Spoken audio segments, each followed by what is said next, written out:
দেখো অ্যামোনিয়া পোলার মলিকিউল। কীরকম এইটাকে একটু মডেলে বুঝে নাও। ধরো এইরকম টাইপের একটা মলিকিউল আছে, এইটি হচ্ছে আমাদের অ্যামোনিয়া স্ট্রাকচার। দেখো এইখানে এই মলিকিউলটার মধ্যে নাইট্রোজেন আমাদের দেখো মাঝখানের ব্ল্যাক কালারের অ্যাটমটা, ক্লিয়ার। এরপর দেখো তিনখানা হাইড্রোজেন আছে, দেখো তিনটা এরকমভাবে আমাদের ব্লু কালারের অ্যাটম রয়েছে, তিনটে হাইড্রোজেন। আর এই দেখো আমি লোন পেয়ারটাকে ধরে রেখেছি, তাই না? তাহলে এইটাই তো অ্যামোনিয়া স্ট্রাকচার অ্যাকচুয়ালি। এই দেখো তিনটে এখানে হাইড্রোজেন রয়েছে এবং মাঝখানে ব্ল্যাক কালারের নাইট্রোজেন।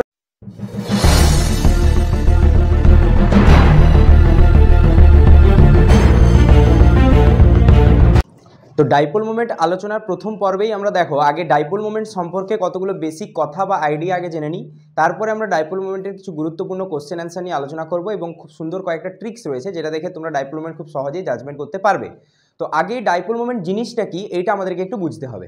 দেখো ডাইপোল শব্দটার মনে হচ্ছে দুটো পোল, যেমন আমাদের আর্থের দুরকম পোল আছে, তোমরা জানো যে সুমেরু কুমেরু এরকম দুটো পোল আছে, সেরকম কেমিক্যাল কম্পাউন্ডের মধ্যেও এরকম দুরকম পোল এক্সিস্ট করে, একটা হচ্ছে পজিটিভ পোল আর একটা হচ্ছে নেগেটিভ পোল, ঠিক আছে?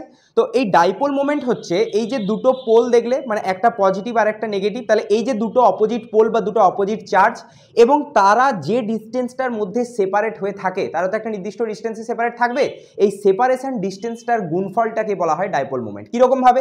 ধরো আমার কাছে এইরকম টাইপের একটা মলিকিউল রাখা আছে, ঠিক আছে? তাহলে এই যে মলিকিউলটা রয়েছে, ধরো এই মলিকিউলটার মধ্যে কি কি ঘটনা ঘটছে দেখো তো। না এই যে মলিকিউলটা দেখো দুটো পোল আছে, একটা হচ্ছে ব্ল্যাক কালারের অ্যাটমটা ধরো একটা পজিটিভ পোল, আর এখানে ব্লু কালারের অ্যাটমটা ধরো একটা নেগেটিভ পোল আছে। তাহলে এই যে দুটো পজিটিভ আর নেগেটিভ, তাহলে এরা অপোজিট চার্জ রয়েছে এবং এদের মধ্যে দেখো এই যে ডিস্টেন্সটা, এইখান থেকে পুরো এই ডিস্টেন্সটাই সেপারেশন ডিস্টেন্স। তাহলে এই যে দুজনের চার্জ এবং এই যে ডিস্টেন্স এর যে গুণফলটা, এটাকেই বলা হয় ডাইপোল মোমেন্ট। তাহলে ডাইপোল মানে কি? একটা মলিকিউলের মধ্যে এরকমভাবে দুটো পোল বা দুটো ডিফারেন্ট চার্জের জেনারেশন হওয়া, ঠিক আছে? তো আমরা এবারে প্রথমে এই ডাইপোল নিয়ে আলোচনা করব এবং কতগুলো গুরুত্বপূর্ণ কথা এখানে দেখব। দেখো না, প্রথম পয়েন্ট যেটা ডাইপোল সম্পর্কে বলা হচ্ছে যে ইট ইজ দ্য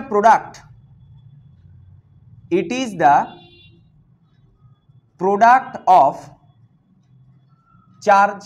সেই চার্জটা পজিটিভও হতে পারে বা নেগেটিভ। প্রোডাক্ট মানে হচ্ছে গুণফল, charge and distance between charges, ঠিক আছে? মানে কি? মানে এটা হচ্ছে প্রোডাক্ট এবং এই যে প্রোডাক্টের মাঝখানে যে ডিস্টেন্স বা দূরত্ব, তাদের হচ্ছে কি না গুণফল। তাহলে it is the product of charge and distance between the charges, মানে কি? এই চার্জের এবং চার্জের যে গুণফল মানে দূরত্বের, এই দুটোর গুণফলকে বলা হয় ডাইপোল মোমেন্ট। এবারে এই যে ডাইপোল মোমেন্ট দেখলে, এই ডাইপোল মোমেন্টকে কোন অক্ষর দিয়ে বা কোন সাইন দিয়ে ডিনোট করা হয় দেখে নাও। না বলছে ইট ইজ ডিনোটেড বাই, এগুলো একদম বেসিক থিওরিটিক্যাল কয়েকটা কথা, মিউ এইরকম সাইন দিয়ে ডিনোট করা হয়। অ্যান্ড এর যে এক্সপ্রেশন বা ম্যাথামেটিক্যাল এক্সপ্রেশন বলতে পারো, মিউ সমান হচ্ছে কিউ ইন্টু ডি, ঠিক আছে? মিউ সমান কি বললাম? Q into D.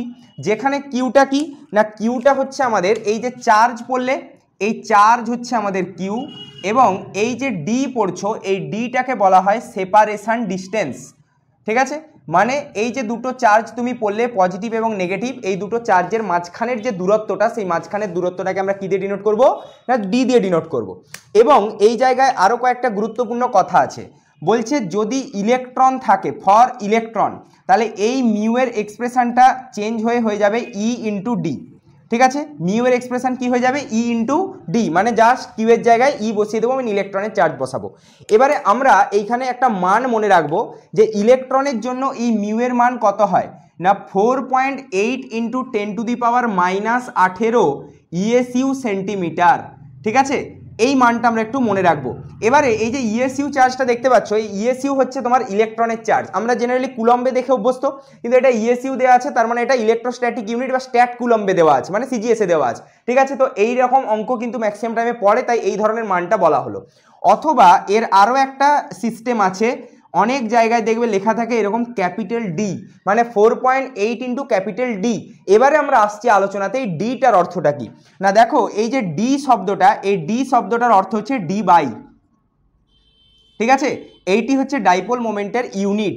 এই যে ডি বাই দেখলে, এটা unit of dipole moment.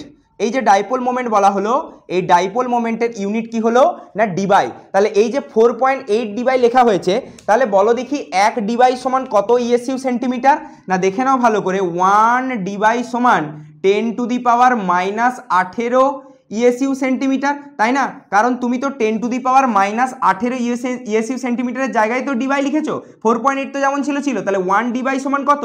10⁻⁻18 ESU centimetre, সেই জন্য আমরা এখানে 4.8 লিখতে পেরেছি। ক্লিয়ার? তাহলে কি বললাম না, ডাইপোল মোমেন্টকে ডিনোট করা হয় mu equal to Q into D দিয়ে, এবং ইলেকট্রনের জন্য ইকুয়েশন হবে mu equal to E into D, যেখানে মিউ এর মান 4.8 ডিবাই বা 4.8 ইন্টু 10⁻⁻18 ইএসইউ সেন্টিমিটার। ক্লিয়ার? তাহলে এইটি হচ্ছে আমাদের ডাইপোল মোমেন্টের আইডিয়া, ইউনিট এবং তার মান সম্পর্কে। এরপরে 3 নম্বর যে পয়েন্টটা আমরা চলে আসছি, দেখো 3 নম্বর পয়েন্টটা বলা হচ্ছে যে এই যে তুমি ডাইপোল মোমেন্ট পড়ছো, এই ডাইপোল মোমেন্টের এই মোমেন্টগুলো বা এই যে দিকগুলো কি করে ডিসাইড করা হয় না, দিকগুলো ডিসাইড করার জন্য তোমাকে দুটো জিনিস মাথায় রাখতে হবে। একটা হচ্ছে এই যে অ্যাটম বা যে বন্ডগুলো তৈরি হচ্ছে, এই বন্ডগুলো যে অ্যাটম তৈরি করে তার মধ্যে ইলেকট্রোনেগেটিভিটি বেশি কার, যার ইলেকট্রোনেগেটিভিটি বেশি হবে বা তড়িৎ ঋণাত্মকতা বেশি হবে, ইলেকট্রন তার দিকেই শিফট হতে থাকবে, এবং এই যে বন্ডের যে ডিরেকশনটা প্লাস হবে না মাইনাস হবে, এটা ডিপেন্ড করছে যে ইলেকট্রোনেগেটিভ অ্যাটম তার উপরে। কিভাবে? দেখো এখানে বলা হচ্ছে dipole moment will act towards more electronegative atom,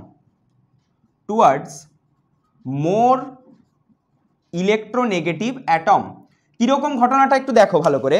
ধরো এইখানে তোমার কাছে এ এবং বি এইরকম টাইপের একটা মলিকিউল আছে, আমি মেনে নিলাম এখানে এ থেকে বি এর ইলেকট্রোনেগেটিভিটি বেশি আছে, তাহলে অ্যাকর্ডিং টু ডাইপোল মোমেন্ট কি বলা হয় না, বলছে ডাইপোল মোমেন্ট সবসময় কাজ করবে কোন দিকে না, towards the more electronegative atom. এবারে কিভাবে কাজ করবে এই জিনিসটা একটু ভালো করে তাকাও, যার ইলেকট্রোনেগেটিভিটি বেশি ডাইপোল মোমেন্ট তার দিকে শিফট হবে, এবং এই যে সাইনটা দেখলে এইটা হচ্ছে ডাইপোল মোমেন্ট সাইন, এই যে সাইনটা দেখলে এইটা হচ্ছে ডাইপোল মোমেন্টের সাইন, ঠিক আছে? এই যে অ্যারোটা, এই অ্যারোটার হেডটা বুঝিয়ে দিচ্ছে, দেখো যে অ্যাটম বেশি ইলেকট্রোনেগেটিভ হবে অ্যারোর হেডটা সেদিকে থাকবে, মানে ডাইপোল মোমেন্টটা সেই দিকেই শিফট হতে থাকে। ক্লিয়ার? তাহলে এবারে তোমরা আমাকে বলো, যদি ইলেকট্রন পেয়ারগুলো এই দিকে শিফট হয়, তার মানে ইলেকট্রনের ডেনসিটি নিশ্চয়ই বি এর উপরে বাড়বে, আর এর উপরে কি হবে, ইলেকট্রনের ডেনসিটি আস্তে আস্তে কমতে শুরু করছে, কারণ এর তো লেস ইলেকট্রোনেগেটিভ, সেই কারণে কিছুক্ষণ পরে দেখবে এর উপরে কিছু পার্সিয়াল নেগেটিভ চার্জ এবং এর উপরে কিছু পার্সিয়াল পজিটিভ চার্জ আসে। এই যে ডেল্টা সাইনগুলো লিখলাম এগুলোকে পার্সিয়াল চার্জ বলা হয়, মানে এগুলো অরিজিনাল পজিটিভ বা নেগেটিভ নয়, কিন্তু কম্পাউন্ডের মধ্যে পার্সিয়ালি জেনারেট হচ্ছে, এটা নেগেটিভ এবং এটা পজিটিভ। ক্লিয়ার? এবারে দেখো এটা গেল ডাইপোল মোমেন্টের মানে তোমার হচ্ছে ডিরেকশন, কোন দিকে ডাইপোল মোমেন্ট কাজ করবে। নেক্সট আমরা আসছি দেখো রেজাল্টেন্ট ডাইপোল মোমেন্ট।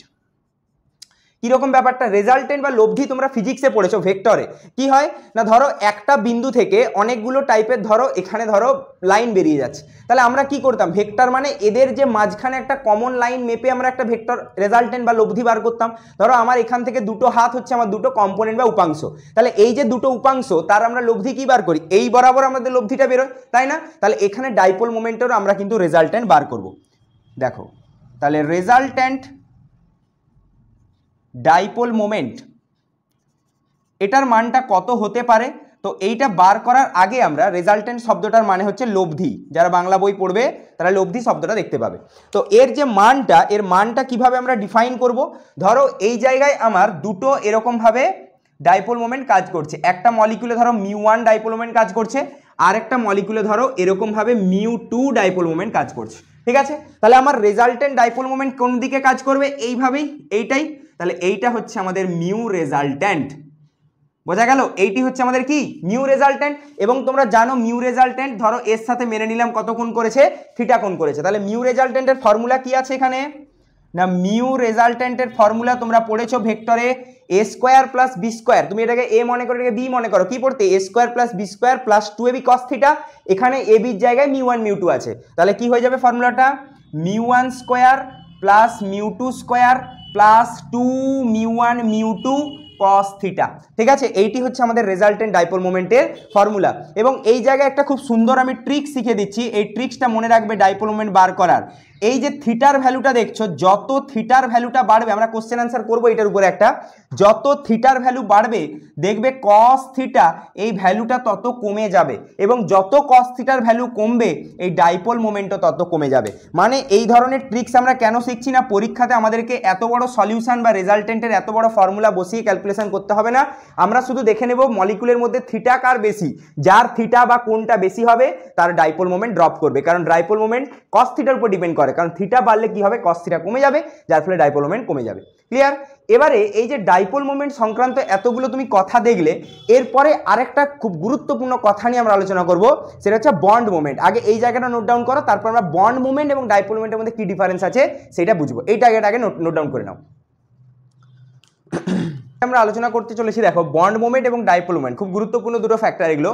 তো কি ডিফারেন্স আছে দেখো, বন্ড মোমেন্ট মানে হচ্ছে এই বন্ড মোমেন্টটা সবসময় applicable in bond, applicable in বন্ডসের ক্ষেত্রে এটা অ্যাপ্লিকেবল হয়। কিভাবে আমি এখন এক্সাম্পল দিয়ে দেখাচ্ছি। আর এই ডাইপোল মোমেন্ট যেটা দেখছো, এই ডাইপোল মোমেন্টটা হচ্ছে অ্যাপ্লিকেবল ফর মলিকিউল, ঠিক আছে, অ্যাপ্লিকেবল ফর মলিকিউল, মানে একটা পুরো মলিকিউলের ক্ষেত্রে এইটা কিন্তু অ্যাপ্লিকেবল হয়। কীরকম টাইপের, ধরো আমার কাছে এইরকম টাইপের একটা মলিকিউল রাখা আছে, ঠিক আছে, ধরো এরকম একটা কিউবিক শেপের মলিকিউল রাখা আছে। ক্লিয়ার?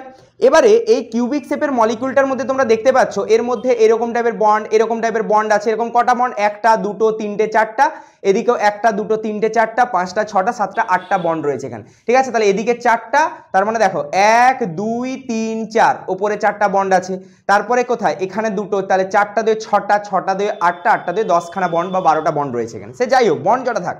এবারে প্রশ্ন হচ্ছে, এই যে তুমি জায়গাটা দেখলে, এই জায়গাটার অ্যাজ এ হোল মলিকিউলটার মধ্যে তুমি একটা জিনিস খেয়াল করো, এইখানে এটা একটা বন্ড, এটা একটা বন্ড, তাহলে এই যে প্রত্যেকটা ইন্ডিভিজুয়াল বন্ডের মধ্যে যে মোমেন্টটা কাজ করে বা ডিরেকশনটা কাজ করে সেটা হচ্ছে আমাদের বন্ড মোমেন্ট, এবং এই পুরো মলিকিউলটার মধ্যে অ্যাজ এ হোল যে ডাইপোল মোমেন্টটা কাজ করবে সেটাই হচ্ছে আমাদের দ্বিমেরু ভ্রামক বা ডাইপোল মোমেন্ট। মানে কিরকম, মানে এই পুরো মলিকিউলটার মধ্যে যেভাবে চার্জের এখানে সেপারেশন হবে সেটা হচ্ছে আমাদের ডাইপোল মোমেন্ট, আর এই এক একটা বন্ডের মধ্যে যেভাবে চার্জ সেপারেশন হয় সেটা হচ্ছে আমাদের বন্ড মোমেন্ট। এবারে এইখানে খুব গুরুত্বপূর্ণ কয়েকটা কথা আছে, মনে রাখবে। কি কথা না, বলছে দেখো এই জায়গায় যে এই বন্ড যদি, বলছে এই যে বন্ড মোমেন্ট, ঠিক আছে, এই বন্ড মোমেন্ট যদি জিরো হয়ে যায়, যদি জিরো হয় তাহলে এই বন্ডটাকে বলা হবে নন পোলার বন্ড, ঠিক আছে। বন্ড মোমেন্ট কখন জিরো হবে, যখন একই টাইপ অফ অ্যাটম থাকবে, যেখানে ইলেকট্রোনেগেটিভিটি ডিফারেন্স নেই সেখানে বন্ড মোমেন্ট জিরো। আর এখানে মনে রাখবে 2 নম্বর কথা, যে যদি bond moment not equal to zero হয় তাহলে এই বন্ডটা কি হয়ে যাবে না পোলার বন্ড। এটা তো তুমি বন্ডের ক্ষেত্রে দেখলে। এবারে ডাইপোল মোমেন্টের ক্ষেত্রে এসো না, বলছে যদি ডাইপোল মোমেন্ট জিরো হয়ে যায়, এখানে ডাইপোল মোমেন্ট যদি জিরো হয়ে যায় তাহলে এই মলিকিউলটাকে বলা হবে নন পোলার মলিকিউল, ঠিক আছে, মানে নন পোলার মলিকিউল। আর এখন বন্ড বলবো না, কারণ এইটা পুরোটা অ্যাজ এ হোল একটা মলিকিউল হিসাবে আছে। তাহলে এটার যখন ডাইপোল মোমেন্ট জিরো হয়ে যাবে তখন এটা নন পোলার বলবো, আর যখন নট ইকুয়াল টু জিরো হবে তখন তাকে কি বলবো না পোলার। তাহলে 2 নম্বরে যে কনসেপ্টটা আসছে আমরা দেখো, এইখানে যদি dipole moment not equal to zero হয় তাহলে এইখানে এটাকে কি মলিকিউল নামে ডাকা হবে না পোলার মলিকিউল নামে ডাকা হবে। ক্লিয়ার? এবারে ভালো করে একটা কথা শুনে নাও এই জায়গায়, যে এই যে তুমি ডাইপোল মোমেন্ট দেখলে equal to zero, not equal to zero, bond moment দেখলে equal to zero, not equal to zero, তো এইগুলো কি সবসময় একটার উপর একটা ডিপেন্ড করে, নাকি এটা জিরো হলেও এটা নট ইকুয়াল টু জিরো হতে পারে, বা এটা নট ইকুয়াল টু জিরো হলেও এটা জিরো হতে পারে, এরকম সিচুয়েশনও ঘটতে পারে। তো সেটা আমরা দুটো এক্সাম্পল নিয়ে দেখব। তো প্রথমেই ধরো আমার কাছে রয়েছে CO2, এইটা কার্বন ডাইঅক্সাইডের স্ট্রাকচার তোমরা জানো। তাহলে এবারে এই যে কার্বন ডাইঅক্সাইডের মলিকিউলটার মধ্যে দেখো কিভাবে বন্ড কাজ করে এবং কিভাবে ডাইপোল কাজ করে।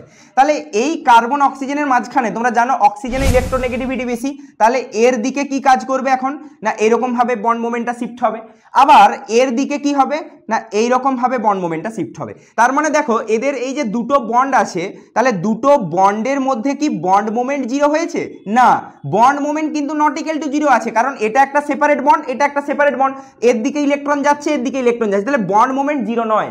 কিন্তু দেখো এই জায়গায় তুমি কিন্তু ডাইপোল যে মোমেন্ট, এই ডাইপোল মোমেন্ট কিন্তু জিরো পেয়ে যাবে। কেন? কারণ এই দিকে যতটা বন্ড মোমেন্ট কাজ করছে এই দিকেও ততটাই বন্ড মোমেন্ট কাজ করছে, তার মানে কি এদের রেজাল্টেন্ট আলটিমেট কত হয়ে গেছে? জিরো, ক্যান্সেল আউট করে দিয়েছে। তাহলে ডাইপোল মোমেন্ট জিরো, আর ডাইপোল মোমেন্ট যদি জিরো হয় মলিকিউল কি হয়ে গেছে? নন পোলার, কিন্তু বন্ড কি আছে? পোলার। তার মানে কি বন্ড যদি পোলার হয় মলিকিউল নন পোলার হতেও পারে, এরকম কোনো গ্যারেন্টি নেই যে এটা নন পোলার মানে এটাও সবসময় নন পোলারই হবে, কি এটা পোলার মানে এটা সবসময় পোলারই হবে। আরও একটা এক্সাম্পল দেখো, এইখানে আমরা নিয়ে রেখেছি ধরো হাইড্রোজেন পারঅক্সাইড, ঠিক আছে? এইটি হচ্ছে আমাদের হাইড্রোজেন পারঅক্সাইডের স্ট্রাকচার। দেখো খুব ভালো করে শুনবে, এই জায়গায় অক্সিজেন এবং হাইড্রোজেন এদের মধ্যে কি আছে না, এদের মধ্যে অক্সিজেনের দিকে বন্ড মোমেন্ট কাজ করবে কারণ মোর ইলেকট্রোনেগেটিভ অক্সিজেন। আবার এই হাইড্রোজেন এবং এই অক্সিজেনের দিকে কোন দিকে না, অক্সিজেনের দিকে, বিকজ এখানেও অক্সিজেন মোর ইলেকট্রোনেগেটিভ। বাট এই যে বন্ডটা দেখতে পাচ্ছ না, এই বন্ডে কিন্তু আর নো বন্ড মোমেন্ট। কেন এখানে বন্ড মোমেন্ট নেই? তার কারণ হচ্ছে এই জায়গাতে একই টাইপ অফ অ্যাটম বসে আছে, দুটোই অক্সিজেন, তাহলে তুমি ইলেকট্রোনেগেটিভিটি ডিফারেন্স বলবে কি করে? এখানে ইলেকট্রোনেগেটিভিটি ডিফারেন্স নেই, তাহলে এই জায়গায় কিন্তু বন্ড মোমেন্ট কত আছে? জিরো। কিন্তু এইগুলোতে বন্ড মোমেন্ট দেখো কাজ করছে, তাহলে এই মলিকিউলের মধ্যে কিন্তু পোলারিটি আছে। এবার তাহলে এটা কি মলিকিউল না, পোলার মলিকিউল। বোঝা গেছে?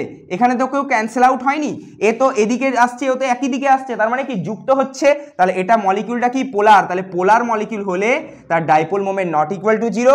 আর এই যে এখানে পড়েছিল নন পোলার মলিকিউল, তাহলে dipole moment equal to zero. Clear? তার মানে কি না, বন্ড মোমেন্ট সবসময় নট ইকুয়াল টু জিরো হলেই যে মলিকিউল সবসময় পোলারই হবে এরকম গ্যারেন্টি নেই। বন্ড পোলার হলেও মলিকিউল নন পোলার হতে পারে। আবার বন্ড কখনো কখনো যদি নন পোলার হয়, এরকম নন পোলার বন্ড থাকলেও এরকম পোলার মলিকিউল কিন্তু এক্সিস্ট করতে পারে। তাহলে পোলার মলিকিউল হতে গেলে তাকে কি হতে হবে না, dipole moment not equal to zero হতে হবে। আর পোলার বন্ড হতে গেলে কি হতে হবে, তাকে বন্ড মোমেন্টটা নট ইকুয়াল টু জিরো হতে হবে। ক্লিয়ার? এইটি হচ্ছে আমাদের বন্ড মোমেন্ট এবং ডাইপোল মোমেন্টের মধ্যে বেসিক ডিফারেন্স, একটা বন্ডের জন্য অ্যাপ্লিকেবল আর একটা অ্যাজ এ হোল মলিকিউলের জন্য অ্যাপ্লিকেবল। ক্লিয়ার? এইটা ভালো করে নোট ডাউন করো, তারপরে আমি এই ডাইপোল মোমেন্টের কোশ্চেন অ্যান্সার নিয়ে আলোচনায় আসছি এবার, যে কি করে ডাইপোল মোমেন্টকে সহজে তোমরা পরীক্ষাতে ট্যাকেল করবে। ঠিক আছে? নেক্সট দেখো, আমরা এই মলিকিউলগুলোর এবারে কি স্টাডি করব, ডাইপোল মোমেন্ট স্টাডি করব, মানে ডাইপোল মোমেন্ট কার আছে আর কার নেই। নেক্সট স্টাডি করব পোলারিটি। পোলারিটি মানে ডাইপোল মোমেন্ট যদি জিরো হয় তাহলে মলিকিউল নন পোলার, আর যদি নট ইকুয়াল টু জিরো হয় তাহলে পোলার। এগুলো নিয়ে আমাদেরকে স্টাডি করতে হবে। তো প্রথমে আছে BeCl2। দেখো প্রথমে আগে আমি তোমাদেরকে স্ট্রাকচার দিয়ে দেখাচ্ছি, তারপরে একটা ট্রিক শিখিয়ে দেবো, সেই ট্রিক্স অ্যাপ্লাই করলে যে কোনো ধরনের মলিকিউল অ্যাপ্লিকেবল হয়ে যাবে এখানে। কীরকম? তো BeCl2 স্ট্রাকচার কীরকম সেইটা আগে একবার দেখো না। BeCl2 স্ট্রাকচার হচ্ছে লিনিয়ার, এরকম টাইপের স্ট্রাকচার হয় BeCl2। তাহলে যদি লিনিয়ার মলিকিউল হয় তাহলে এর লোন পেয়ার কোন দিকে কাজ করবে? একটা কাজ করবে ক্লোরিনের দিকে, আর একটা এদিকেও ক্লোরিনের দিকে, কারণ ক্লোরিন মোর ইলেকট্রোনেগেটিভ। তাহলে যদি এটা হয় তাহলে ডাইপোল মোমেন্ট কত? জিরো। আর ডাইপোল মোমেন্ট যদি জিরো হয় মলিকিউল কি হয়ে যাবে না, নন পোলার হয়ে যাবে। ক্লিয়ার? এরপর এসো CO2। তাহলে মলিকিউলটার গঠন কীরকম না, তোমরা এগুলো সব ভ্যাসপার থিওরিতে দেখেছো, কার্বন ডবল বন্ড ও ডবল বন্ড ও, এটাই CO2 এর স্ট্রাকচার। এরপরে কি করবে? তাহলে অক্সিজেন মোর ইলেকট্রোনেগেটিভ, তাহলে অক্সিজেনের দিকে ইলেকট্রন যাবে, এদিকেও তাই অক্সিজেন, তাহলে একই রকমভাবে এখানে কিন্তু রেজাল্টেন্ট জিরো আছে, তাহলে এখানেও ডাইপোল মোমেন্ট জিরো। এই মলিকিউলও কি হয়ে গেছে দেখো না, নন পোলার হয়ে গেছে। এরপরে এসো SO2 এর স্ট্রাকচার কীরকম না, দেখো এই যে সালফার রয়েছে, এইখানে ডবল বন্ড ও, এইখানে ডবল বন্ড ও, আর এই জায়গায় একটা লোন পেয়ার। ঠিক আছে? ঠিক করলাম তো? দেখো সালফারে কত? 6, 6 - 4, 6 - 4 মানে দুটো, একটাই লোন পেয়ার থাকবে। এবারে এই লোন পেয়ারের ক্ষেত্রে এই ডাইপোল মোমেন্ট কীভাবে কাজ করে? সবসময় একটা কথা মনে রাখবে, লোন পেয়ার সবসময় নিজের দিকে ইলেকট্রনকে টানতে চায়। তার মানে এখানে কি মনে রাখবে?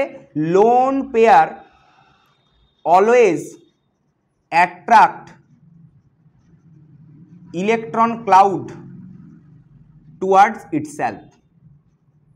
ঠিক আছে? মানে লোন পেয়ার সবসময় কিন্তু ইলেকট্রন ক্লাউডটাকে বা ইলেকট্রনগুলোকে নিজের দিকে টানার চেষ্টা করে। তাহলে এই জায়গাতে লোন পেয়ার যেখানেই থাকবে সেটা লোন পেয়ারের দিকেই যাবে, কারণ লোন পেয়ার টানার চেষ্টা করে। এবারে এদের দুজনের মধ্যে মোর ইলেকট্রোনেগেটিভকে, অক্সিজেন এবং সালফারের মধ্যে মোর ইলেকট্রোনেগেটিভ হচ্ছে অক্সিজেন, কারণ অক্সিজেন সালফার এরা কিন্তু গ্রুপ বরাবর আছে, গ্রুপ থেকে উপরের দিকে নিচের দিকে নামলে ইলেকট্রোনেগেটিভিটি কমে। তাহলে এই জায়গায় অক্সিজেনের ইলেকট্রোনেগেটিভিটি বেশি আছে, তাহলে অক্সিজেন এদিকে টানছে, এদিকে অক্সিজেন টানছে। তার মানে দেখো ডাইপোল মোমেন্ট কিন্তু এখানে জিরো নেই, কারণ এইদিকে ডাইপোল মোমেন্ট উল্টো দিকে যাচ্ছে, কিন্তু এই জায়গায় একটা অ্যাঙ্গেল করছে, তার মানে এই জায়গায় তার একটা রেজাল্টেন্ট ডাইপোল মোমেন্ট থাকবে। একদম তো 180 ডিগ্রিতে নেই এটা যে জিরো হবে। আর উল্টো দিকে রেজাল্টেন্টকে ব্যালেন্স করার জন্য কিন্তু লোন পেয়ার আছে, একই অ্যাটম থাকলে তবে জিরো হতো, কিন্তু এখানে লোন পেয়ার তো আর উল্টো দিকের অক্সিজেনের রেজাল্টেন্টকে জিরো করতে পারবে না, সেই কারণে এখানে ডাইপোল মোমেন্ট কি হয়ে গেল না not equal to zero. Are not equal two যদি জিরো হয় তাহলে মলিকিউল কি হয়ে গেল পোলার। এবার এসো জল, জলের মলিকিউলের স্ট্রাকচার কিরকম দেখেছো তোমরা, ভি শেপ হয়ে থাকে জলের মলিকিউল, তাহলে এইখানে একটা ও এইচ আর এইখানে একটা ওইচ এরকম টাইপের, তাহলে এইখানে দুটো লোন পেয়ার ড্র করে দাও, এই একটা লোন পেয়ার, এই আর একটা লোন পেয়ার। তাহলে কি শিখলে একটু আগে, লোন পেয়ারগুলো নিজের দিকে সবসময় ইলেকট্রনকে টানে, তাহলে লোন পেয়ার টানছে, এবং এই দিকে দেখো হাইড্রোজেনগুলো কার দিকে ইলেকট্রন দেবে, অক্সিজেন, কারণ এই সেন্ট্রাল অ্যাটম অক্সিজেন টানছে, তার মানে কি আলটিমেট এখানে লোন পেয়ার কিন্তু ক্যান্সেল আউট হচ্ছে না, তার মানে কিছু একটা পরিমাণ এখানে ডাইপোল মোমেন্ট রয়ে যাচ্ছে, তাহলে এই মলিকিউলও কি হয়ে গেল পোলার মলিকিউল হয়ে গেল। এবারে দেখো এইটাকে আমরা একটু মডেলে বুঝে নিই। ধরো এইখানে আমার কাছে একটা জলের মলিকিউল রাখা আছে, জলের মলিকিউল, তো দেখো ধরো আমার কাছে এইরকম টাইপের একটা জলের মলিকিউল রাখা আছে, এইটা দেখো ভালো করে ক্লিয়ার একদম। এই যে ধরো এই মাঝখানের যে সেন্ট্রাল অ্যাটমটা, এই ব্ল্যাক কালার অ্যাটমটা হচ্ছে আমার অক্সিজেন, আর এই দুটো এই তোমার ব্লু কালার অ্যাটম হচ্ছে হাইড্রোজেন, আর দুটো লোন পেয়ার। দেখো এইটাই আমার জলের মলিকিউল না, একটু ভালো করে দেখাও, এটাই আমার জলের মলিকিউল আছে। তাহলে দেখো এই যে হাইড্রোজেনগুলো এরা কি করবে, এই ব্ল্যাক কালারের দিকে ডোনেট করবে, কারণ এটা মোর ইলেকট্রোনেগেটিভ আছে, আর লোন পেয়ার নিজের দিকে টানতে থাকবে, তার মানে তো কেউই কাউকে ব্যালেন্স করতে পারছে না, হ্যাঁ কি না। দেখো এইটা হচ্ছে তোমার দুটো এরকম হাইড্রোজেন রয়েছে, তারা সবসময় ডোনেট করছে এইরকম সেন্ট্রাল অক্সিজেনের দিকে, কারণ অক্সিজেন মোর ইলেকট্রোনেগেটিভ। আর লোন পেয়ার যেগুলো রয়েছে, দেখো এইটা একটা লোন পেয়ার আছে, আর একটা লোন পেয়ার এইটা আছে, তাহলে ওরা কি করছে পরপর নিজের দিকে ইলেকট্রন টেনে নিয়ে যাচ্ছে, তার মানে কি আলটিমেট ডাইপোল মোমেন্ট কিন্তু এখানে জিরো হলো না, নট ইকুয়াল টু জিরো, তার মানে জল হচ্ছে একটা কি না পোলার মলিকিউল। তোমরা এর আগেও দেখেছো জল হচ্ছে একটা কোভ্যালেন্ট পোলার। আচ্ছা, এরপরে নেক্সট দেখো আমরা আসছি HCF2। HCF2 এর কিরকম স্ট্রাকচার হয় না, HCF2 স্ট্রাকচার হচ্ছে লিনিয়ার টাইপের হয়। কিভাবে লিনিয়ার করবে দেখো, এখানে ফ্লুরিন, এখানে ফ্লুরিন, এবং এর লোন পেয়ার থাকে তিনটে, এখানে দুটো লোন পেয়ার, নিচে একটা লোন পেয়ার, ঠিক আছে। তাহলে লোন পেয়ার যদি থাকে তাহলে এই মলিকিউল কিভাবে বিলং করে দেখো তো, না এই জায়গায় ফ্লুরিন এদিকে যাচ্ছে, ফ্লুরিনের জন্য এদিকে যাচ্ছে, এবার এই লোন পেয়ার কি করবে সবসময় নিজের দিকে টানবে, একই রকম এই লোন পেয়ারও কি করবে নিজের দিকে টানবে, একই রকম এই লোন পেয়ারও নিচের দিকে টানবে, ঠিক না ঠিক নয়। তাহলে বলো দেখি এইখানে যে HCF2 তোমরা দেখলে, এই HCF2 ডাইপোল মোমেন্ট কি হওয়া উচিত না, এইখানে এই ফ্লুরিনগুলো ব্যালেন্স করছে, একই রকম এই যে তুমি লোন পেয়ার দুটো দেখছো, এই লোন পেয়ার দুটো উল্টো দিকে যাচ্ছে, তাহলে এদের জন্য একটা রেজাল্টেন্ট এরকম ডাইপোল মোমেন্ট তুমি আশা করবে। দেখো এই লোন পেয়ারের যে রেজাল্টেন্ট ডাইপোল মোমেন্ট তাকে উল্টো দিকে ব্যালেন্স করবে কে, এই লোন পেয়ারেরই ডাইপোল মোমেন্ট, তার মানে আলটিমেটলি এর ডাইপোল মোমেন্ট কত হয়ে গেছে এখানে জিরো। তাহলে জিরো হয়ে গেলে মলিকিউল কি হয়ে গেছে না নন পোলার। বোঝা গেল কি বললাম, দুটো ফ্লুরিন ব্যালেন্স করছে, দুটো লোন পেয়ার দুদিকে টানছে, নিচেও লোন পেয়ার টানছে, কিন্তু দুটো লোন পেয়ারের জন্য যে রেজাল্টেন্ট বা লব্ধি পাচ্ছ ওকে তো এই লোন পেয়ার ব্যালেন্স করতে পারে, কারণ লোন পেয়ারের রেজাল্টেন্টকে লোন পেয়ারই ব্যালেন্স করবে, তাহলে এদিকে যতটা লোন পেয়ারের রেজাল্টেন্ট এদিকেও ততটাই কাজ করছে, সেই কারণে কিন্তু এই ডাইপোল মোমেন্ট জিরো হয়ে গেছে। এবারে এখানে এসো অ্যামোনিয়া, তাহলে অ্যামোনিয়ার ক্ষেত্রে কি গল্প আছে, অ্যামোনিয়ার স্ট্রাকচার তোমরা দেখেছো ট্রায়াগোনাল পিরামিড, এইরকম টাইপের স্ট্রাকচার দেখায় অ্যামোনিয়া, একটা লোন পেয়ার, তাই না। তাহলে এর ক্ষেত্রে কি আছে দেখো, এইখানে central atom nitrogen itself a more electronegative atom than hydrogen, তাহলে হাইড্রোজেনের থেকে ইলেকট্রনগুলো যাবে এদিকে হয়েছে, আর লোন পেয়ার কি করবে তার নিজের দিকে ইলেকট্রনকে টানতে থাকে, তার মানে কি হলো এখানে আলটিমেট এখানে কোনো কিছু বিয়োগ হয়নি, তার মানে এই জায়গায় ডাইপোল মোমেন্ট হচ্ছে ইকুয়াল টু জিরো আছে, sorry not equal to zero আছে, ঠিক আছে। Dipole not equal to zero, তাহলে নট ইকুয়াল টু জিরো হলে মলিকিউল কি হয়ে গেছে দেখো অ্যামোনিয়া পোলার মলিকিউল। কিরকম এইটাকে একটু মডেলে বুঝে নাও। ধরো এইরকম টাইপের একটা মলিকিউল আছে, এইটি হচ্ছে আমাদের অ্যামোনিয়া স্ট্রাকচার।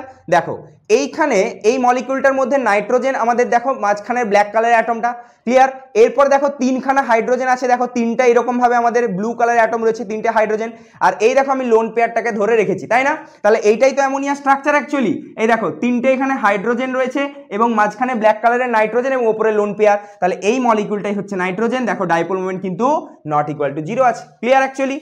এরপরে নেক্সট আসছি আমরা দেখো কি ClF3, তাহলে ClF3 স্ট্রাকচার আমরা কিভাবে ড্রয়িং করব, তাহলে একটু ভ্যাসপারকে রিকল করো, তাহলে এর এখানে কত রয়েছে 7, লাস্ট পক্ষে 7টা, মাইনাস এরা 3টে ডোনেট করেছে তাহলে 4টা, তাহলে 4টা মানে লোন পেয়ার এখানে দুটো থাকবে, আর 3-এর কম্বিনেশন মানে 3টা সিগমা এখানে রয়েছে, তাহলে 3টা সিগমা থাকবে এবং দুটো লোন পেয়ার থাকবে, কিসের কম্বিনেশন 3 এবং 2 এর কম্বিনেশন, মনে করো 3 এবং 2 এর কম্বিনেশনে টি শেপ হতো, তাহলে এর আকৃতিটা কিরকম ভাবে আঁকবে না টি এর মতো করে আঁকবে,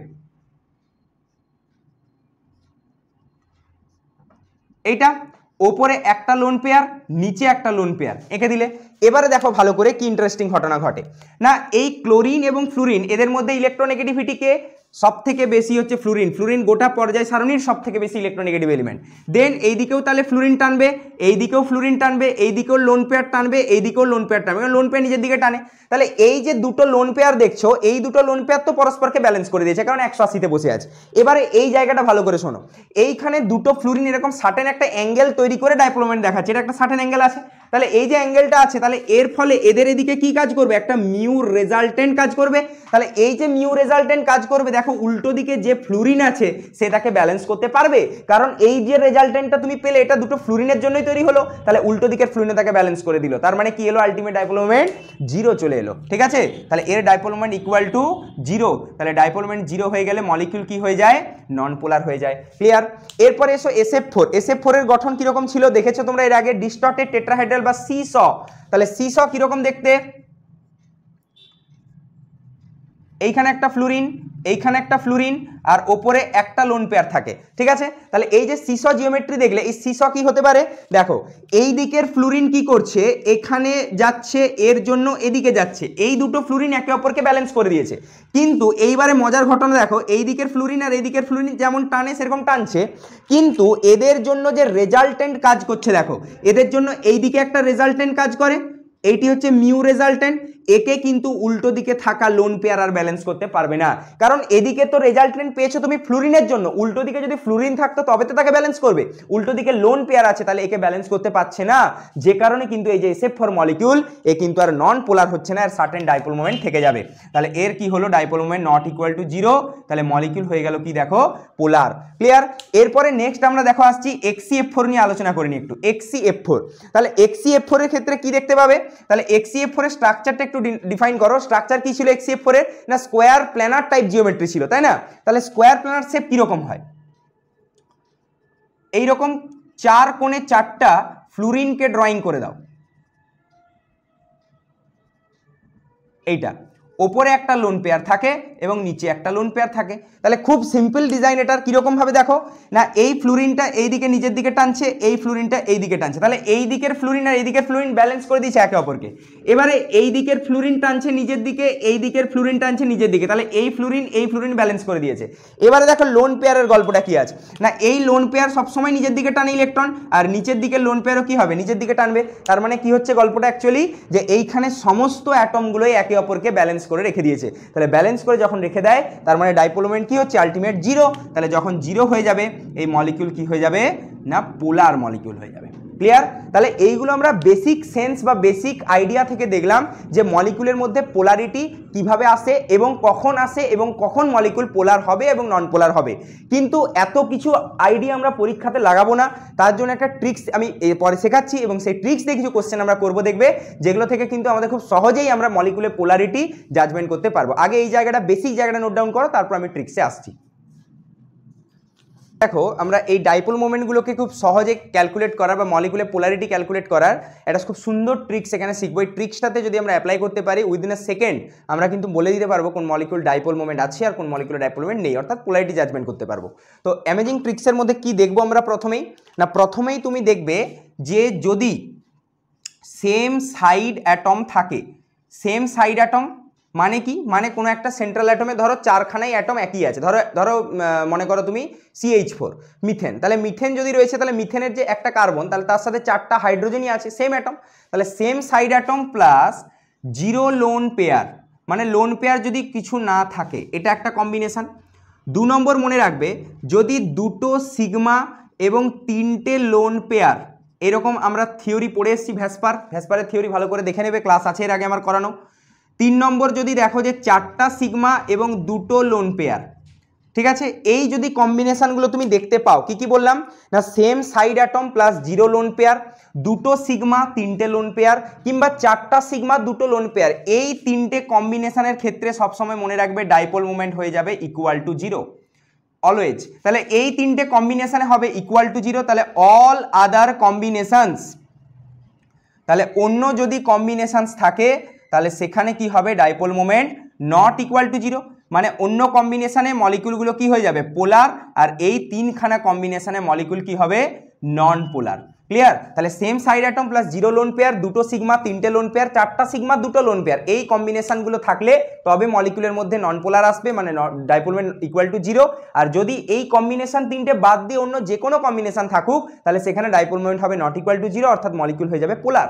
এবারে আমরা এটাকে অ্যাপ্লাই করে দেখি কি বলা হচ্ছে এখানে। না দেখো এই জায়গায় এই যে CH4 দেখতে পাচ্ছ, তাহলে CH4 এ কি আছে তুমি দেখতে পাচ্ছ সেম সাইড অ্যাটম আছে। এবার দেখতে হবে লোন পেয়ার কটা। তো লোন পেয়ার কি করে কাউন্ট করতে আমি তোমাদেরকে শিখিয়েছি আগে, যে লোন পেয়ার ইলেকট্রন মানে সেন্ট্রাল অ্যাটমের, মানে সেন্ট্রাল অ্যাটম যে তার ভ্যালেন্স ইলেকট্রন কটা, কার্বনের 4টা মাইনাস হাইড্রোজেনগুলো একটা করে দেয়, তার মানে 0। দ্যাট মিনস লোন পেয়ার কত আছে এখানে 0। তাহলে দেখো এবং লোন পেয়ার 0 আছে প্লাস এখান থেকে সেম সাইড অ্যাটম তুমি দেখতে পাচ্ছ, তাই না? অ্যাটম সেম আছে, 4টাই এখানে হাইড্রোজেন। তাহলে এই রকম সেন্সে তোমাকে কি মনে রাখতে হবে না ডাইপোল মোমেন্ট হয়ে যাবে 0। তাহলে ডাইপোল মোমেন্ট যদি 0 হয় মলিকুল কি হবে নন পোলার। দেখো কোনো স্ট্রাকচার রাখতে হলো না, শুধু এই ট্রিক্সে ফেলে দেবে, তা একদম কুইক অ্যান্সার তোমরা পেয়ে যাবে এখান থেকে, ঠিক আছে? তাহলে CH4 হলে same side atom 0 lone pair, molecule কি হয়ে যাবে না নন পোলার মলিকুল হয়ে যাবে। এবারে দেখো নেক্সট কি আছে PCl5। তাহলে PCl5 এর কিরকম আছে গল্পটা দেখো তো। না তুমি দেখতে পাচ্ছ এখানেও কিন্তু সাইড অ্যাটমগুলো সেম আছে, সেম সাইড অ্যাটম, কিন্তু শুধু এইটা দেখলেও হবে না, লোন পেয়ারকেও 0 হতে হবে তবে কিন্তু এটা ম্যাচ করবে। এবার এই লোন পেয়ার কাউন্ট করো। তাহলে লোন পেয়ার ইলেকট্রন কটা, ফসফরাসের লাস্ট কক্ষে 5টা, again fluorine chlorine bromine iodine এরা একটা করে ডোনেট করে, তাহলে এরও লোন পেয়ার ইলেকট্রন কটা 0। তার মানে লোন পেয়ার কত এখানেও 0 আছে। তাহলে same side atom plus 0 lone pair, দেখো সাইড অ্যাটম সেম আছে আর 0 লোন পেয়ার, তাহলে কম্বিনেশন কি এসে গেছে 0। তাহলে 0 হলে এই মলিকুলও কি হয়ে গেছে না নন পোলার টাইপের মলিকুল। কিরকম টাইপের নন পোলার যদি আমি তোমাকে একটু এঁকে দেখাই, PCl5 এর স্ট্রাকচারটা তোমরা জানো, PCl5 এইরকম টাইপের স্ট্রাকচার তৈরি করে, টিবিপি লাইক জিওমেট্রি, তাই না? তাহলে এই টিবিপিটাকে একটু বোঝার চেষ্টা করো কিরকম। না এই দেখো ওপরের ক্লোরিনগুলো কি করবে, ওপরের যে ক্লোরিনগুলো আছে দেখো, ওপরের ক্লোরিনগুলো এখানে টানবে, এই ক্লোরিনটাও টানবে, এরা ব্যালেন্স করলো। এবারে এই দিকের ক্লোরিন টানছে, এই দিকের ক্লোরিন টানছে, এবং এই দিকের ক্লোরিন দুটোর জন্য একটা কি আসবে রেজাল্টেন্ট, এটা হচ্ছে তোমার রেজাল্টেন্ট। এই রেজাল্টেন্টকে দেখো উল্টো দিকে এই ক্লোরিন ব্যালেন্স করতে পারে, কারণ এই যে রেজাল্টেন্টটা তুমি পেয়েছো সেটা ক্লোরিনের জন্যই পেয়েছো, তাহলে উল্টো দিকে আবার কে বসে আছে ক্লোরিন, তার মানে অ্যাজ এ হোল পুরো মলিকুলারই কিন্তু ডাইপোল মোমেন্ট ব্যালেন্স হয়ে গেছে, তার মানে ব্যালেন্স ডাইপোল মোমেন্ট মানে কি হয় সেটা 0। তাহলে 0 হলে কি হয় নন পোলার। এরপর এসো SF6 এর কি গল্প আছে, আপাতত দেখতে পাচ্ছ সাইড অ্যাটম একই, কিন্তু লোন পেয়ার আবার কাউন্ট করো। তাহলে লোন পেয়ার ইলেকট্রন কটা, না এখানে দেখো 6টা মাইনাস 6টা, কারণ সালফারের লাস্ট পক্ষে 6টা আর ফ্লুরিনগুলো একটা করে দেয়, তাহলে লোন পেয়ার 0। এবং সাইড অ্যাটম যেটা রয়েছে দেখো সেই সাইড অ্যাটমও কি রয়েছে সেম, তাহলে same side atom plus 0 lone pair কি কম্বিনেশন হবে না 0 হয়ে যাবে। তাহলে 0 হলে মলিকুল নন পোলার। ক্লিয়ার? তোমরা কিন্তু এই যে ট্রিক্সটা শেখালাম বাড়িতে, আগের যে এক্সাম্পলগুলো আমি বেসিক থিওরির মাধ্যমে শিখেছিলাম ওইগুলো কিন্তু বাড়িতে প্র্যাকটিস করবে, ঠিক আছে? এবং এই থিওরি দিয়ে অ্যাপ্লাই করে দেখবে নিজেরা যে প্রত্যেকটা দেখবে ম্যাচ করে গেছে, ঠিক আছে? তো এখানে আমি নতুন কিছু এক্সাম্পল করে দিচ্ছি। এবার দেখো XCF6 এর গল্প কি আছে দেখো। না এই জায়গায় আমি দেখতে পাচ্ছি আপাতত সাইড অ্যাটম সেম, তাহলে এবার আমাকে লোন পেয়ার দেখতে হবে। লোন পেয়ার কটা, না এখানে জেননের লাস্ট পক্ষে 8টা এবং ফ্লুরিনগুলো একটা করে দেয়, তাহলে 6টা ফ্লুরিন 6টা দিল, তাহলে 2টো লোন পেয়ার ইলেকট্রন, তাহলে লোন পেয়ার কটা এখানে না একটা, ঠিক আছে? তাহলে লোন পেয়ার এসে গেছে মানে সাইড অ্যাটম সেম থাকুক যায় আসে না আমার, কারণ লোন পেয়ার 0 হলে তবেই এই ট্রিক্সটা কাজে লাগে। তাহলে এখানে কম্বিনেশন কি আছে দেখো, একটা লোন পেয়ার, তাহলে একটা লোন পেয়ারের তো কোনো আইডিয়া আমার ট্রিক্সে নেই, মানে 0 হওয়ার ট্রিক্সে নেই, তার মানে কি এটা এই ট্রিক্সে পড়ছে। আদার যে কোনো কম্বিনেশন, এটা 2টো সিগমা তো নয় 6টা সিগমা আছে, তাহলে এর কম্বিনেশন 6টা সিগমা প্লাস একটা লোন পেয়ার, এর কম্বিনেশন তো আমাদের এই ট্রিক্সের কোনোটাতে নেই, তার মানে কি হয়ে যাবে dipole moment not equal two 0। তাহলে মলিকিউল কি হয়ে গেল এখন দেখো পোলার। এবার এসো IF7 এ কি আছে গল্পটা দেখো, এই জায়গায় লোন পেয়ার ইলেকট্রন কটা, না আয়োডিন মানে কি সে হ্যালোজেন গ্রুপ থেকে বিলং করে, তাহলে লাস্ট কক্ষে 7টা ইলেকট্রন মাইনাস ফ্লুরিনগুলোও দেয় 7টা টোটাল, তাহলে 0। তাহলে লোন পেয়ার কত এখানে 0, এবং লোন পেয়ার 0 হওয়ার সাথে সাথে এর যে সাইড অ্যাটম দেখো সেম আছে, 7টাই ফ্লুরিন আছে, তাহলে lone pair 0 plus same side atom, তার মানে কি ডাইপোল মোমেন্ট 0। ডাইপোল মোমেন্ট 0 হয়ে গেলে মলিকিউল কি হয়ে গেল নন পোলার, ঠিক আছে? দেখো কত সহজে আমরা এখানে মলিকুলের পোলারিটি জাজমেন্ট করে দিতে পারলাম শুধু এই ট্রিক্সটা দেখে, যে যদি same side atom 0 lone pair থাকে, বা 2টো সিগমা 3টে লোন পেয়ারে কম্বিনেশন থাকে, বা 4টা সিগমা 2টো লোন পেয়ারে কম্বিনেশন থাকে, এই রকম সমস্ত কম্বিনেশনে কি হয় ডাইপোল মোমেন্ট 0 হয়। এই 3টে কম্বিনেশন বাদ দিলে বাকি যে কোনো কম্বিনেশন, দেখো এখানে বাকি অন্য একটা কম্বিনেশন চলে এসেছে, এই 3টে বাদে দেখো dipole moment not equal two 0 হয়ে গেছে। ক্লিয়ার? তোমরা কি করবে বাড়িতে এই ট্রিক্সগুলো দিয়ে, আগের যে এক্সাম্পলগুলো আমি করলাম ওইগুলো বাড়িতে একবার নিজেরা চেক করবে যে ট্রিক্সটা কতটা ভালো বা কতটা হেল্পফুল, ঠিক আছে? নোট ডাউন করো। এবারে দেখো ডাইপোল মোমেন্ট সংক্রান্ত আমরা কিছু কম্পিটিটিভের অ্যাডভান্স লেভেলের কোশ্চেন নিয়ে আলোচনা করব। তো এখানে যতগুলো তুমি এক্সাম্পল দেখতে পাবে ম্যাক্সিমাম জনের কিন্তু ডাইপোল মোমেন্ট আছে, সবারই মানে যাদেরকে কম্প্যারিজনের মধ্যে আনা হবে দেখবে সবারই ডাইপোল মোমেন্ট আছে। আমাদের এখানে পোলারিটি বা নন পোলারিটি এরকম নিয়ে জাজমেন্ট করার দরকার নেই, আমরা এখানে জাজমেন্ট করব যে যারা পোলার তাদের মধ্যে পোলারিটি কত বেশি। মানে ধরো দুটো ডাইপোল মোমেন্টেরই কম্পাউন্ড আছে, ধরো দুজনেই ডাইপোল মোমেন্ট দেখায়, কিন্তু কে ভালো বা বেশি ডাইপোল মোমেন্ট দেখায় সেইগুলো নিয়ে আমাদেরকে আলোচনা করতে হবে এই কোশ্চেনগুলোর মধ্যে যেগুলো কম্পিটিটিভে পড়ে থাকে। তো কি বলেছে প্রথম এক্সাম্পলে দেখো NH3 এবং NF3, এবং প্রথমেই বলে দিই এই ধরনের কোশ্চেন কিন্তু করার জন্য তোমাকে একটু স্ট্রাকচারাল আইডিয়া রাখতে হবে, এগুলো কিন্তু ট্রিক্সে ফেললে হবে না, কারণ ট্রিক্সটা শুধুমাত্র আমরা পড়েছিলাম যে পোলার বা নন পোলার এটুকু জাজ করার জন্য, কিন্তু যখন দুজনেই পোলার হয়ে যাবে তখন তোমার ট্রিক্সই কাজে লাগবে, তখন তোমাকে একটু স্ট্রাকচারাল বেসিসে আসতে হবে। তাহলে প্রথমেই আগে দেখো এই যে NH3 এবং NF3, আমরা NH3 স্ট্রাকচার দেখেছি কীরকম হয়, এরকম ট্রায়াগোনাল পিরামিডাল শেপে হয়ে থাকে অ্যামোনিয়া, এবং এখানে একটা লোন পেয়ার থাকে, এবং তার সাথে তুমি এখানে NF3 স্ট্রাকচারটা দেখো একই স্ট্রাকচার হবে, শুধু হাইড্রোজেনের জায়গায় ফ্লুরিন ঢুকবে, ঠিক আছে। এবারে দেখো এখানে আমরা কি করে বলবো কার ডাইপোল মোমেন্ট বেশি। দেখো প্রথমে তুমি এই অ্যামোনিয়াকে ফলো করো, তাহলে অ্যামোনিয়ার ক্ষেত্রে তোমরা কি জানো না, এই জায়গায় লোন পেয়ার তো সবসময় নিজের দিকে টানে, লোন পেয়ার নিজের দিকে টানছে, এবং এইখানে সাইড অ্যাটম বসে আছে হাইড্রোজেন, তাহলে হাইড্রোজেনের ইলেকট্রোনেগেটিভিটি অবশ্যই নাইট্রোজেনের থেকে কম, তাহলে এবারে ইলেকট্রন শিফট হবে কার দিকে না টুয়ার্ডস নাইট্রোজেন, কারণ নাইট্রোজেন এখন মোর ইলেকট্রোনেগেটিভ হয়ে আছে, তাহলে এইদিকে ইলেকট্রন গেল, ঠিক আছে। এবারে এর ক্ষেত্রে এসো, এর সিচুয়েশনটা কি আছে দেখো, এখানেও দেখো লোন পেয়ার আছে, এবং লোন পেয়ার কি করবে অ্যাজ ইউজুয়াল নিজের দিকে ইলেকট্রন টানবে, এবং এখানে দেখো সাইড অ্যাটম কি আছে ফ্লুরিন, তাহলে ফ্লুরিন তো এখন নাইট্রোজেনের থেকে ইলেকট্রোনেগেটিভিটি বেশি ওর, তাহলে ফ্লুরিন কি করবে এখন সেন্ট্রাল অ্যাটম থেকে ইলেকট্রন নিজের দিকে টানতে শুরু করবে, ঠিক আছে। তার মানে দেখো এখানে ডাইপোল মোমেন্টের ইলেকট্রনগুলো মোমেন্টগুলো যোগ হচ্ছিল সেন্ট্রাল অ্যাটমে, আর এখানে দেখো তিনটে ডাইপোল মোমেন্ট দেখো বেরিয়ে যাচ্ছে সেন্ট্রাল অ্যাটম থেকে ইলেকট্রন চলে যাচ্ছে, তার মানে কি ডাইপোল মোমেন্টের রেটটা বা ডাইপোল মোমেন্টের এক্সটেনশনটা আস্তে আস্তে কি হচ্ছে NF3টা কমছে, তাহলে সেই কারণে আমরা এখানে ডাইপোল মোমেন্টের অর্ডার কি লিখবো না, এইখানে আমরা লিখবো যে dipole moment of NH3 is greater than dipole moment of NF3, because NF3 তে দেখো ডাইপোল মোমেন্ট কি হচ্ছে না বিয়োগ হচ্ছে বা ডাইপোল মোমেন্ট কমছে, কারণ এখানে ফ্লুরিন সাইড অ্যাটমগুলো সেন্ট্রাল অ্যাটম থেকে ইলেকট্রন নিয়ে চলে যাচ্ছে, ক্লিয়ার। এবারে এখানে এসো, এই এক্সাম্পলটা কি আছে না, এটা আছে CH3Cl, এটা আছে CD3Cl মানে হাইড্রোজেনেরই আইসোটোপ ডয়টেরিয়াম দেওয়া আছে, আর এটা আছে CT3Cl মানে হাইড্রোজেনেরই আরেকটা আইসোটোপ ট্রিসিয়ামকে দেওয়া আছে। তাহলে এদেরকে তুমি ড্রয়িং করবে কি করে, এদের স্ট্রাকচারাল আগে ড্রয়িং দেখো, তারপরে আমরা ডাইপোল মোমেন্টে আসছি। তো প্রথমে আগে CH3Cl নিয়ে দেখো, এটা ধরো CH3Cl এর স্ট্রাকচার আছে, তারপরে আমরা নেক্সট আঁকলাম CD3Cl, এটা ধরো CD3Cl এর স্ট্রাকচার, আর নেক্সট আমাদেরকে দেওয়া আছে CT3Cl মানে ট্রিসিয়াম দেওয়া আছে এরকম, ঠিক আছে। তো এবারে আমাদেরকে এই তিনজনের ডাইপোল মোমেন্ট কম্পেয়ার করতে হবে, তো এদের ক্ষেত্রে কমন পার্ট কোনটা সেইটা আগে একটু ভালো করে অবজার্ভ করো। দেখো প্রত্যেকের ক্ষেত্রেই কিন্তু এই CCl বন্ডটা কমন আছে, তাহলে Cl এর দিকে ইলেকট্রন প্রত্যেকের জন্যই শিফট হবে, হ্যাঁ কি না, তাহলে এই ফ্যাক্টরটা দিয়ে ডাইপোল মোমেন্ট তুমি কিন্তু জাজমেন্ট করতে পারবে না, কিন্তু জাজমেন্ট করবে এবার কোনটা দিয়ে, এই ফ্যাক্টর এবং এই ফ্যাক্টর, এই তিনটে ফ্যাক্টর দিয়ে জাজমেন্ট করবে। দেখো কিভাবে করবে না, এই যে সাইড অ্যাটমগুলো আছে হাইড্রোজেন ডয়টেরিয়াম ট্রিসিয়াম, এদের থেকে তো তার সেন্ট্রাল অ্যাটম কার্বন অনেক বেশি মোর ইলেকট্রোনেগেটিভ, তাহলে এবারে ইলেকট্রন শিফট হবে কোন দিকে, কার্বনের দিকেই শিফট হবে, ভালো কথা, হ্যাঁ কি না। এবারে প্রশ্ন হচ্ছে ডয়টেরিয়ামে কি হবে না, ডয়টেরিয়াম তো হাইড্রোজেনেরই আইসোটোপ, হ্যাঁ কি না, তো তারও তো ব্যাপার একই হাইড্রোজেনের মতোই, তাহলে ও কি করবে কার্বনের দিকে ইলেকট্রনকে শিফট করাবে, ট্রিসিয়ামও তাই, তারই আইসোটোপ ট্রিসিয়াম, তাহলে এরকম হলো। তাহলে এবার তোমাদের মধ্যে প্রশ্ন আসতে পারে স্যার এখানে তো সিচুয়েশনগুলো সব একই রকম চলে এসেছে, হ্যাঁ কি না, এখানেও সেন্ট্রাল অ্যাটমে 3জন হাইড্রোজেন দিচ্ছে, এখানেও ডয়টেরিয়াম 3জন দিচ্ছে, এখানেও ট্রিসিয়াম 3জন দিচ্ছে, তাহলে এখানে আমি ডাইপোল মোমেন্ট কম্পেয়ার করবো কি করে, তাহলে কি সকলে ডাইপোল মোমেন্ট সমান, অ্যান্সার হচ্ছে না।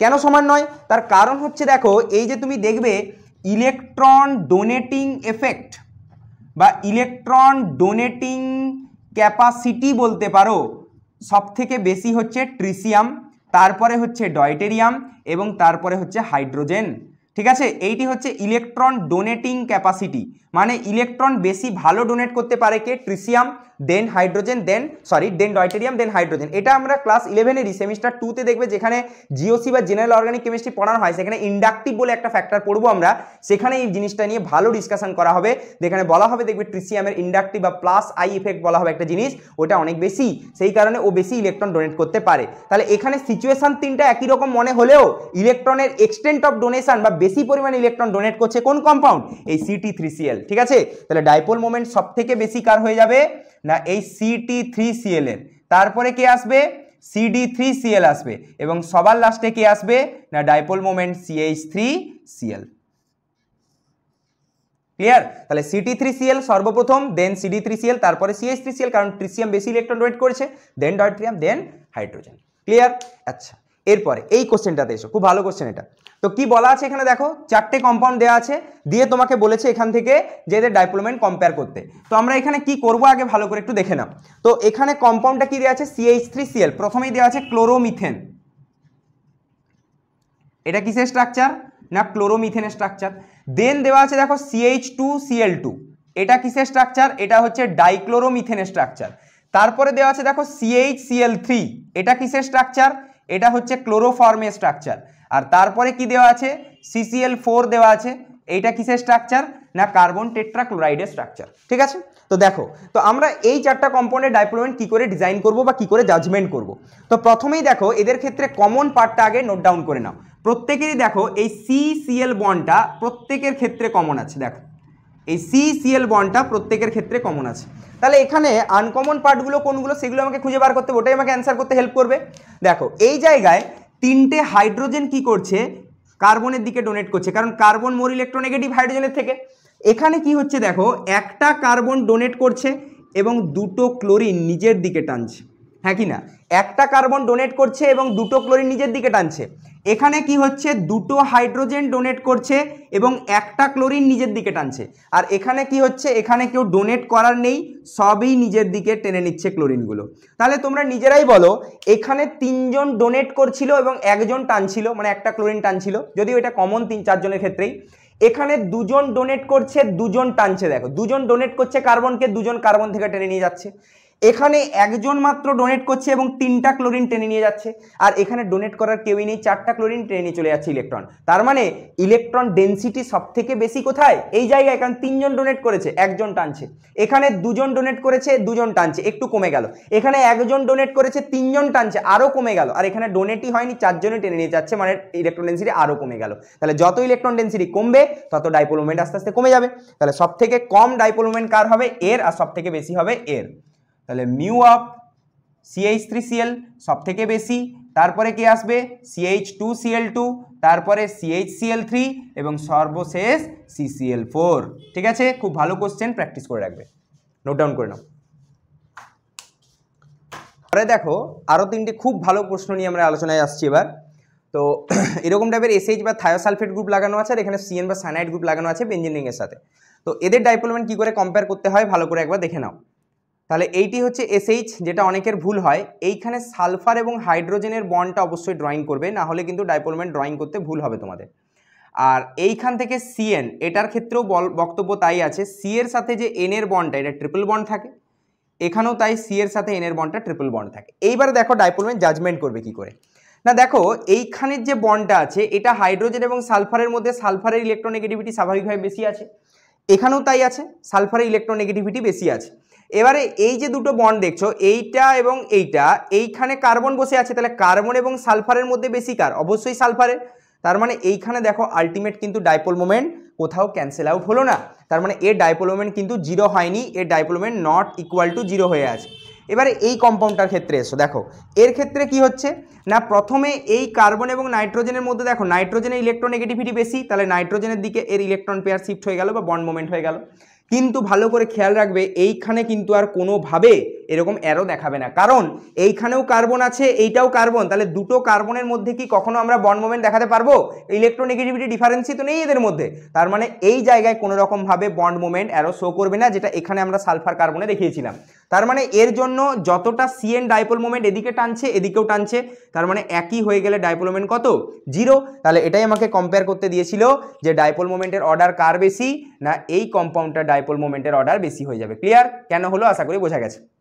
এবারে এই কম্পাউন্ডটা দেখো, এই ধরনের কম্পাউন্ডকে তোমরা দুভাবে করতে পারো। একটা হচ্ছে যেরকম আমি সেই রেজাল্টেন্টের ফর্মুলা দেখালাম, root under μ1 square plus μ2 square plus 2μ1 μ2 cos theta, এভাবে করতে পারো। নাহলে আমি আরেকটা ট্রিক শিখিয়ে দিচ্ছি, সেই ট্রিক্সটাতে ফেলে দিলেই অ্যান্সার খুব সহজে বেরিয়ে যাবে। দেখো এই যে কম্পাউন্ডটা দেখতে পাচ্ছ, এই জায়গায় থিটা কত না 60 ডিগ্রি। কি করে? এই অ্যাঙ্গেলটা তোমরা জানো, এই যে অ্যাঙ্গেলটা দেখতে পাচ্ছ, এই অ্যাঙ্গেলটা কত ডিগ্রি হয়ে আছে এখানে, 60 ডিগ্রি অ্যাঙ্গেল এটা হয়ে থাকে। এই যে অ্যাঙ্গেলটা দেখতে পাচ্ছ এইখানে, এই অ্যাঙ্গেলটা কত ডিগ্রি আছে বলো তো, 120 ডিগ্রি।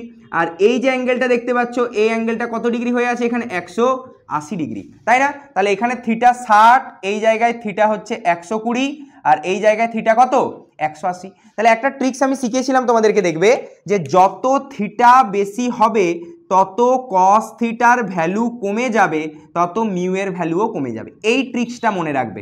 ক্লিয়ার? তার মানে দেখো যার থিটা যত বেশি তার ডাইপোল মোমেন্ট তত কম।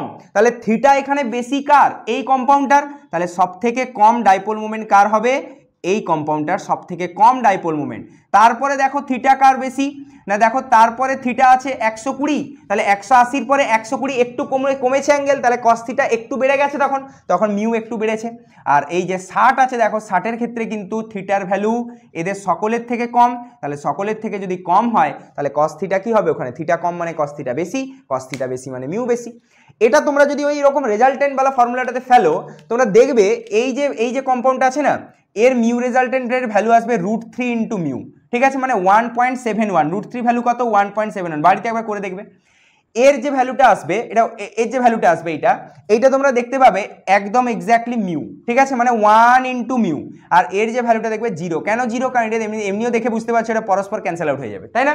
তার মানে দেখো এটা 1.71, এটা 1, এটা মিউ। তাহলে কার মান বেশি? তুমি যদি ফর্মুলা দিয়ে বসাও তাহলেও কিন্তু এই অর্থ প্রোডাক্টটা বা এইরকম 60 ডিগ্রি वाला প্রোডাক্টটা রেজাল্টেন্ট বেশি হচ্ছে। ক্লিয়ার? তো এরকম ক্যালকুলেশন করে এত সময় পরীক্ষায় নেই, আমাদেরকে এরকম ট্রিক্সে ফেলতে হবে। ট্রিক্সে ফেললেই দেখবে সহজে অ্যান্সার আমরা বার করতে পারবো। ক্লিয়ার? আচ্ছা, এবারে এই কোশ্চেনটা দেখো, এই কোশ্চেনটা খুব ভালো কোশ্চেন। এই ধরনের কোশ্চেনগুলো অ্যাকচুয়ালি নেটের পরীক্ষায় জিজ্ঞেস করে। ঠিক আছে, প্রফেসরের যে প্রবেশিকা পরীক্ষা হয় নেট, সেই সিএসআইআর নেটে কিন্তু এই ধরনের প্রশ্ন জিজ্ঞাসা করে। ঠিক আছে, তো সেরকমই একটা প্রশ্ন এবং খুব কনসেপচুয়াল প্রশ্ন নিয়ে আমরা আলোচনা করব। দেখো তো কি দেওয়া আছে, PCl3Br2 PBr3Cl2। At a glance দেখলে তোমাদের কিন্তু দুটো মলিকিউলকে সেম মনে হবে। ঠিক আছে, কিন্তু একটু ভালো করে খেয়াল রাখবে, এখানে ক্লোরিন 3টে, ব্রোমিন 2টো, এখানে ক্লোরিন 2টো, ব্রোমিন 3টে, এইভাবে সাজানো আছে। তো এদের ডাইপোল মোমেন্ট তুলনা করবে কি করে? তো দেখো আমরা যে রুলস পড়ে এলাম এতক্ষণ পর্যন্ত ডাইপোল মোমেন্টের, এগুলো কিন্তু কোনোটাই এই জায়গাতে অ্যাপ্লিকেবল হবে না। একে পড়তে গেলে বা এর ডাইপোল মোমেন্ট স্টাডি করতে গেলে আমাদেরকে একটা নতুন রুল পড়তে হবে, সেটাকে বলা হয় বেন্ডস রুল। তো আমরা এবার সেই বেন্ডস রুলটা নিয়ে প্রথমে একটু স্টাডি করি যে বেন্ডস রুল কি বলতে চায় অ্যাকচুয়ালি। তো বলছে বেন্ডস রুল, দেখো বলছে ইন TBP লাইক জিওমেট্রি, মানে ট্রায়াগোনাল বাইপিরামিডাল যে জিওমেট্রি হয়। ঠিক আছে, জানো তোমরা ট্রায়াগোনাল বাইপিরামিডাল জিওমেট্রি হয়। বলছে in TBP like geometry the more electronegative atom placed at axial position first।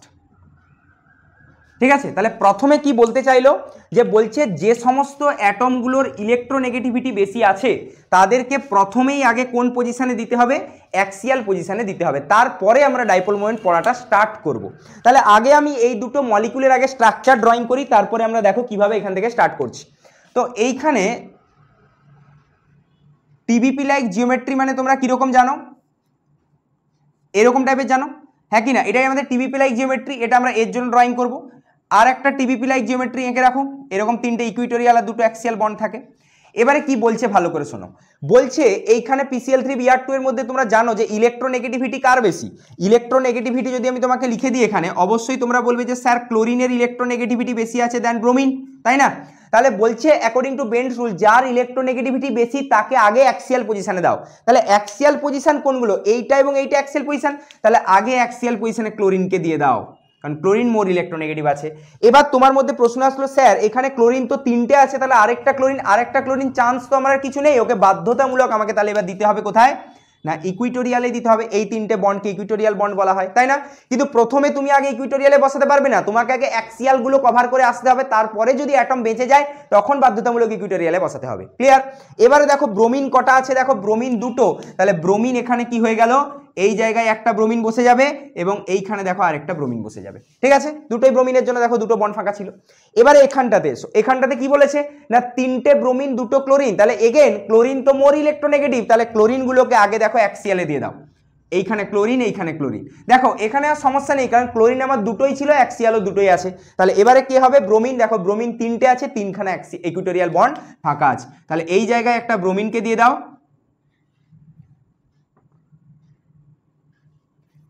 এইখানে একটা ব্রোমিনকে দিয়ে দাও, এইখানে একটা ব্রোমিনকে দিয়ে দাও। ক্লিয়ার? এবারে দেখো কি করব আমরা, না এইখান থেকে আমরা এবারে স্টাডি করব যে ডাইপোল মোমেন্ট কি রয়েছে। দেখো খুব ভালো করে শুনবে এই জায়গাটা। এইখানে এই ক্লোরিনগুলো নিজের দিকে ইলেকট্রন টানবে, তাই না? কারণ ক্লোরিন মোর ইলেকট্রোনেগেটিভ দেন ফসফরাস। এখানে ব্রোমিনও তাই, ব্রোমিনগুলো তো মোর ইলেকট্রোনেগেটিভ। ভালো, এদিকে কে টানছে? ক্লোরিন। ভালো কথা। এবারে প্রশ্ন হচ্ছে এই দুটো ক্লোরিন তো পরস্পরকে ব্যালেন্স করে দিয়েছে, জিরো হয়ে গেছে, কিন্তু এদিকে যে দুটো ব্রোমিন আছে তাদের জন্য এদিকে কে কাজ করবে? রেজাল্টেন্ট ডাইপোল মোমেন্ট পড়লে। কিন্তু এই রেজাল্টেন্ট ডাইপোল মোমেন্ট কি এই দিকের ডাইপোল মোমেন্ট দ্বারা ব্যালেন্স হবে? হবে না, কারণ এই যে রেজাল্টেন্ট তুমি পেয়েছো, বারবার বলেছি আমি, ওদিকে উল্টো দিকে যদি ওই একই অ্যাটম থাকে তবে ব্যালেন্স হবে। এদিকের ডাইপোল মোমেন্ট বা রেজাল্টেন্ট ডাইপোল মোমেন্ট ব্রোমিনের জন্য পেলে, কিন্তু উল্টো দিকে বসে আছে কে? ক্লোরিন। তাহলে ক্লোরিন কিন্তু ওকে ব্যালেন্স করতে পারবে না, তার মানে কিন্তু এর ডাইপোল মোমেন্ট জিরো হবে না, নট ইকুয়াল টু জিরো হয়ে যাবে। ক্লিয়ার? এবারে এই কম্পাউন্ডার ক্ষেত্রে এসো, এর ক্ষেত্রে কি আছে দেখো তো, না এই দিকের ক্লোরিন ওপরে যতটা কাজ করছে নিচে ততটাই কাজ করছে, তো এরা অপরকে ব্যালেন্স করে দিলে জিরো হয়ে গেল, ঠিক আছে। এবারে দেখো এই দিকের ব্রোমিন এদিকে টানছে, এদিকের ব্রোমিন এদিকে টানছে, আর এদিকের ব্রোমিন এদিকে টানছে। এইবারে খেয়াল করো এইখানে যে পরিমাণ রেজাল্টেন্ট কাজ করবে ডাইপোল মোমেন্ট, এটা কার জন্য? এই দুটো ব্রোমিনের জন্যই। তাহলে তাকে ব্যালেন্স করতে পারে একমাত্র উল্টো দিকে থাকা ব্রোমিন, এবং দেখো উল্টো দিকে ব্রোমিন বসে আছে, তার মানে কি এদিকের রেজাল্টেন্ট এদিকের ব্রোমিন দ্বারা ক্যান্সেল আউট হতে পারে, এবং সেই কারণে এর ডাইপোল মোমেন্ট কত হয়ে যাবে? না জিরো হয়ে যাবে। ক্লিয়ার? তাহলে এইখানে ডাইপোল মোমেন্টের অর্ডার যদি দেখতে চাও কার বেশি হলো, না PCl3Br2 এটার নট ইকুয়াল টু জিরো হয়েছে, আর PBr3Cl2 এর ইকুয়াল টু জিরো হয়ে গেছে। ক্লিয়ার? খুব ভালো কোশ্চেন, ভালো করে প্র্যাকটিস করে রাখবে, একটু নতুন স্টাইলের কোশ্চেন এগুলো, ঠিক আছে? কনসেপচুয়াল ক্লিয়ারেন্স এই কোশ্চেনগুলো থেকে এসে যাবে, নোট ডাউন করে নাও সবগুলো।